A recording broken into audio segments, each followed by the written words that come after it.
Pada pagi hari, pada saat memasuki kos-kosan itu, dia mengambil satu buah tas dengan berisi pakaian dan uang senilai 350.000.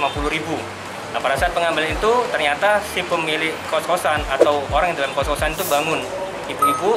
Nah, kemudian disitulah terjadi penyekapan ataupun upaya untuk menggagalkan pencurian itu. Akan tetapi si pelaku berhasil melarikan diri dan ibu itu berteriak. Dan disitulah kemudian masyarakat keluar dan disitu ada aksi massa yang dilakukan oleh masyarakat setempat demikian. Bukan karena hendak memerkosa. Ya, dari hasil penelusuran kami, upaya melakukan pemerkosaan itu tidak ada. Cuma pada saat itu memang ibu itu bangun kaget karena pagi dipikir suaminya keluar, ternyata bukan suaminya. Nah, itulah terjadi semacam untuk upaya mengagalkan di situ.